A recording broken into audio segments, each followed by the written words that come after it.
Heidi by Johanna Spyri. Chapter 9. Herr Seaserman hears of things that are new to him. A few days after these events, there was great commotion and much running up and down stairs in Herr Seaserman's house. The master had just returned, and Sebastian and Tinette were busy carrying up one package after another from the carriage, for Herr Seaserman always brought back a lot of pretty things for his home. He himself had not waited to do anything before going in to see his daughter. Heidi was sitting beside her, for it was late afternoon when the two were always together. Father and daughter greeted each other with warm affection, for they were deeply attached to one another. Then he held out his hand to Heidi, who had stolen away into the corner, and said kindly to her, "And this is our little Swiss girl. Come and shake hands with me. That's right. Now tell me, are Clara and you good friends with one another, or do you get angry and quarrel, and then cry and make it up, and then start quarrelling again on the next occasion?" "No, Clara is always kind to me," answered Heidi. "And Heidi," put in Clara quickly, "has not once tried to quarrel." "That's all right. I am glad to hear it," said her father, as he rose from his chair. "But you must excuse me, Clara, for I want my dinner. I have had nothing to eat all day. After it, I will show you all the things I have brought home with me." He found Fraulein Rottenmeier in the dining room, superintending the preparation for his meal, and when he had taken his place, she sat down opposite to him, looking the very embodiment of bad news, so that he turned to her and said, "What am I to expect, Fraulein Rottenmeier? You greet me with an expression of countenance that quite frightens me. What is the matter? Clara seems cheerful enough." "Herr Seaserman," began the lady in a solemn voice, "it is a matter which concerns Clara. We have been frightfully imposed upon." "Indeed? In what way?" asked Herr Seaserman, as he went on calmly drinking his wine. "We had decided, as you remember, to get a companion for Clara, and as I knew how anxious you were to have only those who were well behaved and nicely brought up about her, I thought I would look for a little Swiss girl, as I hope to find such a one as I have often read about, who, born as it were of the mountain air, lives and moves without touching the earth." "Still, I think even a Swiss child would have to touch the earth if she wanted to go anywhere," remarked Herr Seaserman. "Otherwise, they would have been given wings instead of feet." "Ah, Herr Seaserman, you know what I mean," continued Fraulein Rottenmeier. "I mean one so at home among the living creatures of the high, pure mountain regions that she would be like some idealistic being from another world among us." "And what could Clara do with such an idealistic being as you describe, Fraulein Rottenmeier?" "I am not joking, Herr Seaserman. The matter is a more serious one than you think. I have been shockingly, disgracefully imposed upon." "But how? What is there shocking and disgraceful? I see nothing shocking in the child," remarked Herr Seaserman quietly. "If you only knew of one thing she has done, if you only knew of the kind of people and animals she has brought into the house during your absence, the tutor can tell you more about that." "Animals? What am I to understand by animals, Fraulein Rottenmeier?" "It is past understanding. The whole behaviour of the child would be past understanding if it were not that at times she is evidently not in her right mind." Herr Seaserman had attached very little importance to what was told him up until now, but not in her right mind. That was more serious and might be prejudicial to his own child. Herr Seaserman looked very narrowly at the lady opposite to assure himself that the mental aberration was not on her side. At that moment the door opened and the tutor was announced. "Ah, here is someone," exclaimed Herr Seaserman, "who will help to clear up matters for me. Take a seat," he continued, as he held out his hand to the tutor. "You will drink a cup of coffee with me. No ceremony, I pray. And now tell me, what is the matter with this child that has come to be a companion to my daughter? What is this strange thing I hear about her bringing animals into the house, and is she in her right senses?" The tutor felt he must begin with expressing his pleasure at Herr Seismann's return, and with explaining what he had come in on purpose to give him welcome. But Herr Seismann begged him to explain without delay the meaning of all he had heard about Heidi. The tutor started in his usual style. If I must give my opinion about this little girl, I should like first to state that, if on one side there is a lack of development which has been caused by the more or less careless way in which she has been brought up, or rather by the neglect of her education when young, and by the solitary life she has led on the mountain, which is not wholly to be condemned. On the contrary, such a life has undoubtedly some advantages in it, if not allowed to overstep a certain limit of time.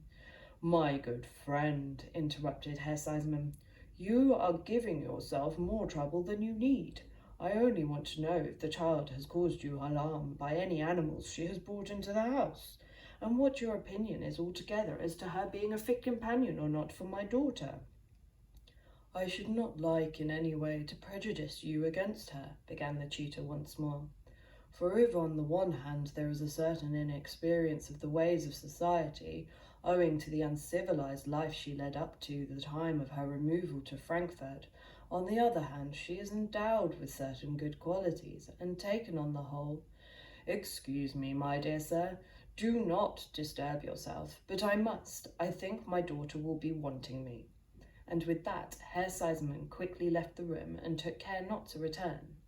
He sat himself down beside his daughter in the study, and then turning to Heidi, who had risen, Little one, will you fetch me? He began, and then paused, for he could not think what to ask for, but he wanted to get the child out of the room for a little while. Fetch me a glass of water. Fresh water? Asked Heidi. Yes, as fresh as you can get it, he answered. Heidi disappeared on the spot. And now, my dear little Clara, he said, drawing his chair nearer and laying her hand in his, answer my questions clearly and intelligibly. What kind of animals has your little companion brought into the house, and why does Fräulein Rottenmeier think that she is not always in her right mind? Clara had no difficulty in answering. The alarmed lady had spoken to her also about Heidi's wild manner of talking, but Clara had not been able to put a meaning to it.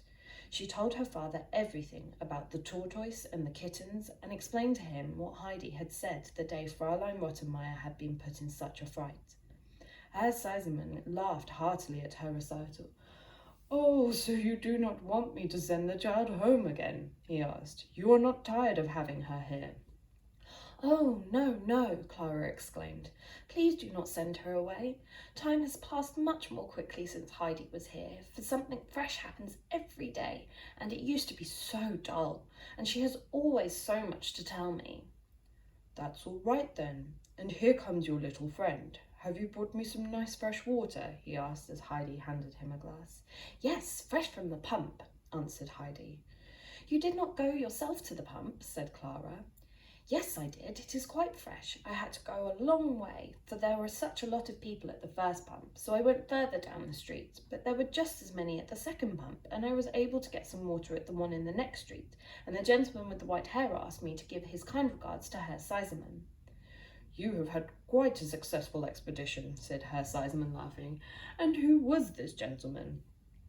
He was passing, and when he saw me, he stood still and said, As you have a glass of will you give me a drink? To whom are you taking the water?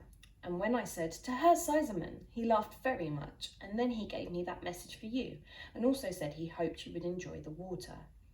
Oh, and who was it, I wonder, who sent me such good wishes? Tell me what he was like, said Herr Seismann. He was kind and laughed, and he had a thick gold chain and a gold thing hanging from it with a large red stone, and a horse's head at the top of his stick.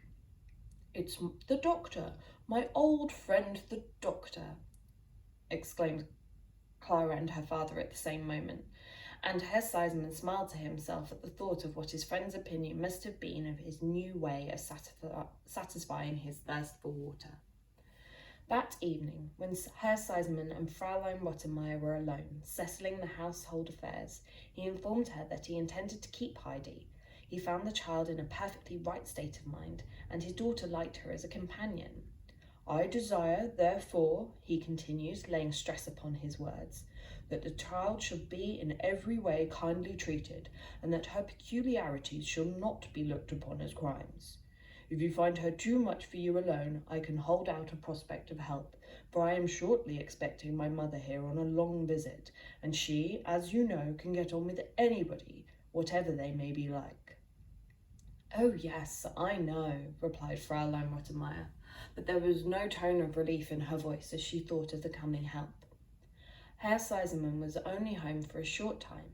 He left for Paris again before the fortnight was over, comforting Clara, who could not bear that he should go from her again so soon, with the prospect of her grandmother's arrival, which was to take place in a few days' time.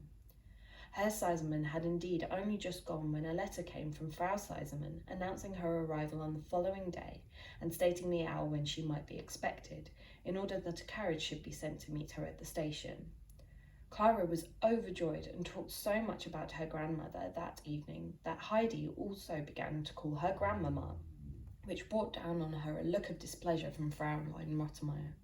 This, however, had no particular effect on Heidi, for she was accustomed now to being continually in that lady's black books. But as she was going to her room that night, Fraulein Rottenmeier waylaid her, and drawing her into her own, gave her strict injunctions as to how she was to address Frau Sesemann when she arrived. On no account was she to call her grandmamma, but always to say madame to her. "Do you understand?" said the lady, as she saw a perplexed expression on Heidi's face. The latter had not understood, but seeing the severe expression of the lady's face, she did not ask for more explanation.